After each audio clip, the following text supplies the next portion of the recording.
Greetings, adventurers. This is DM Kurt, and I'm doing part 2 of my review of the Chronicles of Aeres, which you are probably seeing reversed, so good luck reading backwards. Okay, so uh, this is a very complete book, and I'm quite impressed with it. 370 pages, very thick. It's kind of like of all the settings books that came out for 5e, I'm thinking that maybe going with third party vendors is a better deal. I mean, this one was only like 20 bucks as opposed to what WotC charges. And it's thicker and it is very complete. When I say complete, I mean it's more like the Wildemount book.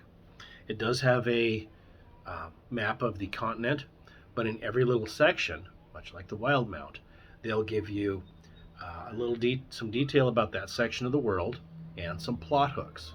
So, like I gushed about with the Wildemount and Tal'Darai books, it was written by a DM who actually plays the game and it really cares that you, as a DM, have material to work with.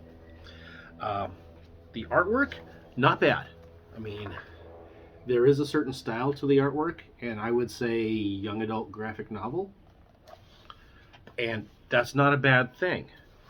But there is definitely some. I mean, check that out.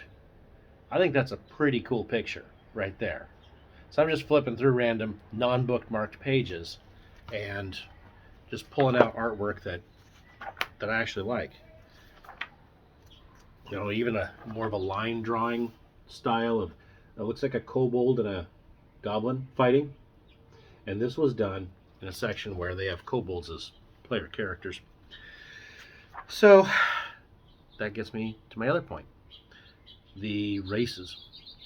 What they did that you don't necessarily see is they put out sort of a population graph where humans are the most common race, and they specify there are 1 million plus humans in this setting.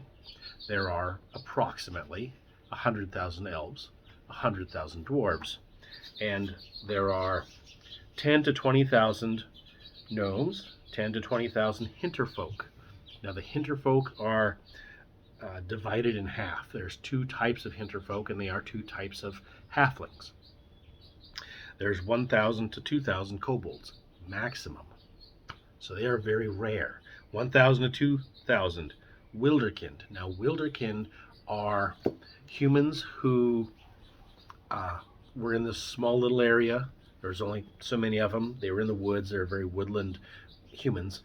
And like this evil army of goblins and ogres and all kinds of stuff was coming their way. And they prayed to the nature gods, hey, please help us.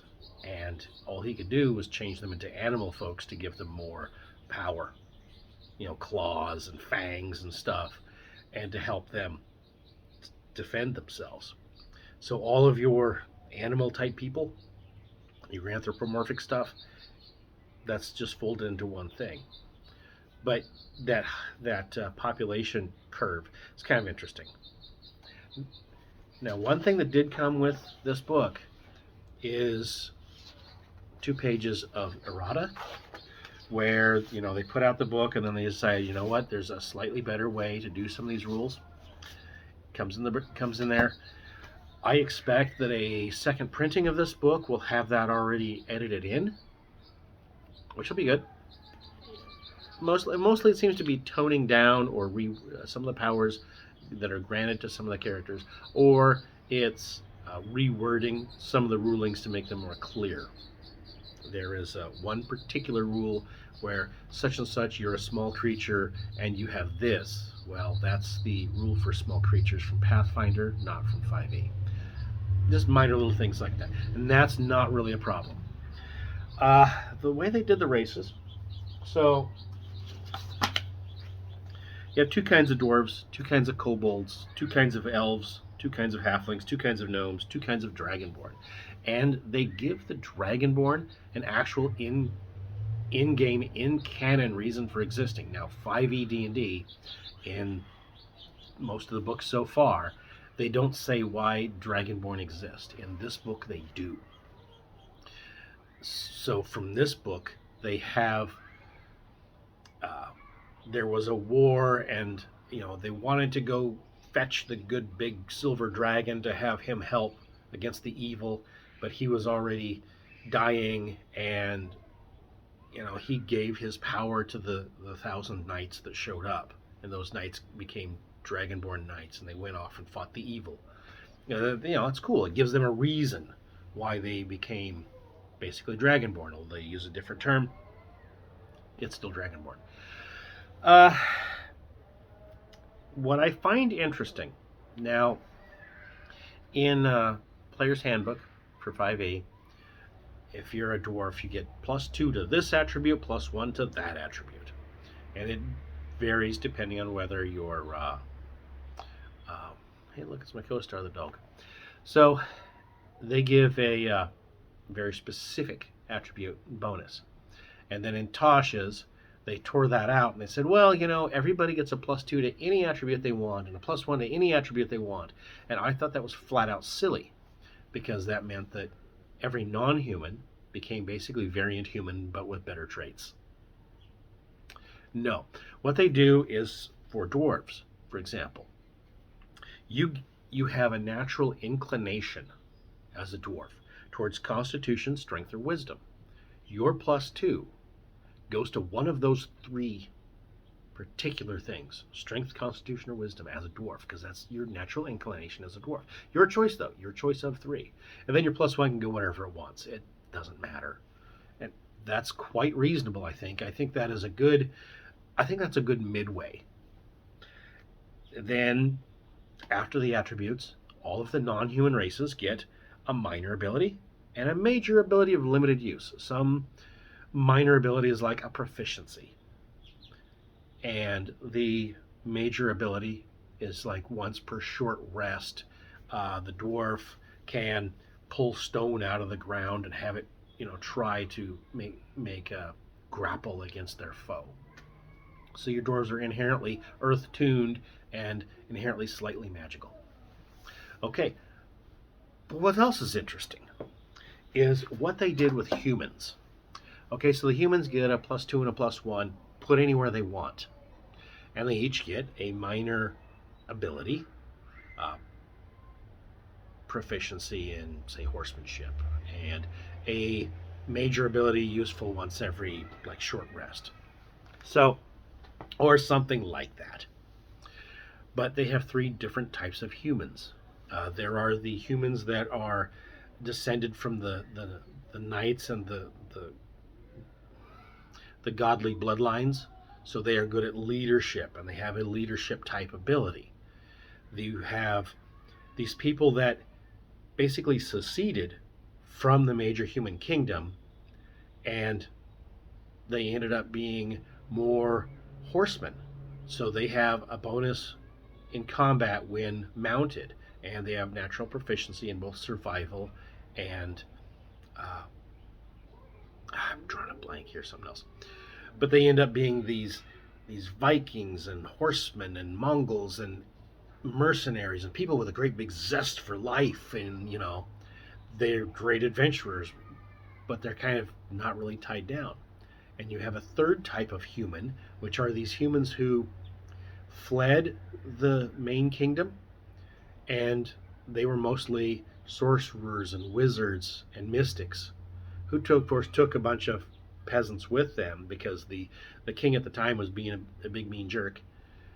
And they went out into the wilderness, and then they learned how to live in the desert, and they dealt with magics, and they had their own magic sorcerer king who ended up going corrupt and bad and this, that, and the other thing. And they all have this little bit of mysticism to them, so they get proficiency in arcana, and they can cast Shocking Grasp once per long rest or something. Short or long rest, I'd have to look it up, but you can look it up if you buy the book, which was only $20. Consider that. And the regular price is $40. They knocked it down to $20.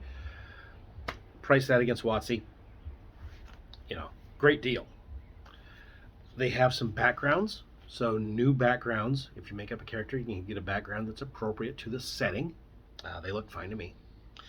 They had 3 new classes. I was unfortunately not a fan of the classes. There's a witch, which I'm not a fan of witches or warlocks. I don't like the warlock class in 5e. That's a personal choice on me. There's an alchemist, which I felt, which gets into elementalism, uh, working with the elements, which is interesting. And transmutation and elements. That's kind of cool, and that's different from the alchemist subclass of the artificer. So that might be worth looking at. So consider some of this.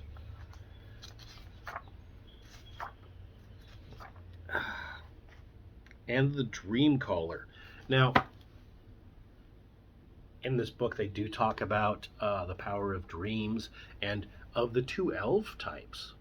There's some of these regular elves, which you could color as being wood elves or high elves, and there are these things called twilight elves. No, these are not the drow. These are basically a bunch of mystics who just kind of, this one section of the elves, they all just wandered off one day and they went into the shadowy woods that are different from the regular woods.